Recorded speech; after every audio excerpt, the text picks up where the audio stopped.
Sasa swala la Michael Aule wa Tanga kusema chama kimekosa mwelekeo. Yeye ana mwelekeo gani? Yeye binafsi, yeye kama Michael Aule anadeko, labda unakuta mtu anapewa milioni 2 alafu anakwenda kumpa ile 500,000 ili onekane ameama kwa sababu tu ni katibu wa mkoa wa Tanga. Mimi yule Michael Aule nilishasema kwenye vikao vyetu ni wa kufukuza. Hakuna katibu aliyekuwa mzembe kama Michael Aule.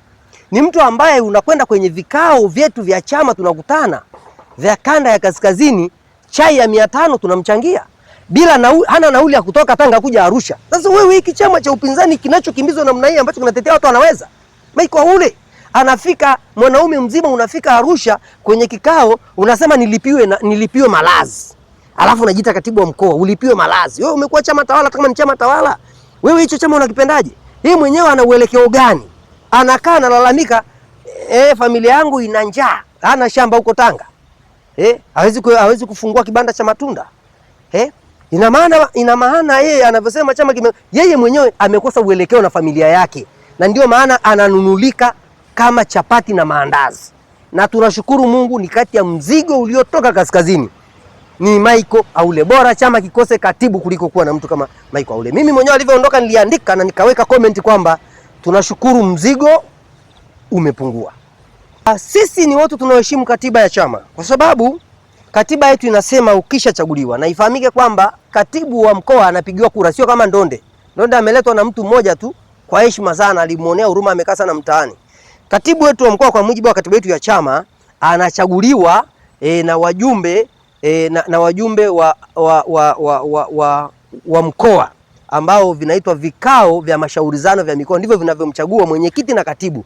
Sasa mwenyekiti na katibu wanavyochaguliwa na wale wajumbe kwa mujibu wa katiba yetu, akishachaguliwa asipojiuzulu yeye au asipoweza kuonesha ushirikiano ndiko mnaweza kumtengua. Lakini sasa yeye anaonesha ushirikiano lakini wa malalamiko. Kwa hiyo yuko kazini, yani ni kama boya, yani ni kama boya limekaa mahali aliendi, lakini liko pale linaonesha kwamba hapa kuna maji. Katiba yetu sisi Michael Aule tusingeweza kumfukuza vile, kwa sababu anatakiwa ajiuzulu au afanye kosa la kumfukuza. Sasa sisi tunaona ni mzigo lakini tunaubeba. Ndio maana nakwambia tunamlipia chai, tunamlipia malazi, tunamsafirisha, lakini na sisi tulikuwa tunaomba Mungu huu mzigo tutoke. Kwa hiyo ndivyo katiba inavyosema. Katiba haiwezi kusema tu toka fukuza, afanya hivi kama vile CCM wanavyokata mtu anakata. Sisi Chadema tunaheshimu katiba yetu na tunaifanyia kazi katiba yetu. Kwa ufupi, tukirudi Arusha, kwa sababu Ndonde alikuwa anasimamia mikoa 4.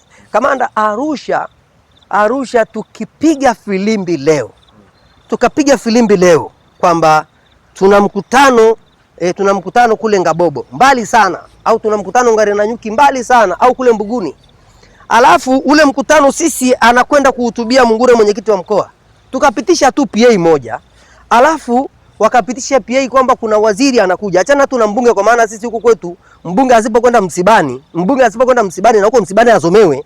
Akienda msibani na watu wa msikitini na wanamzomea, licha kuitisha mkutano ni shughuli. Huku kwetu yani Arusha ndivyo ilivyo.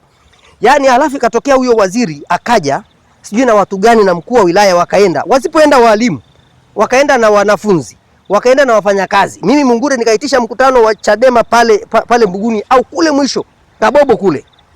Utaona Chadema ilivyo na watu wengi. Chadema ni imara Arusha, Chadema ni imara kaskazini kuliko chama kingine chochote cha siasa hapa Tanzania.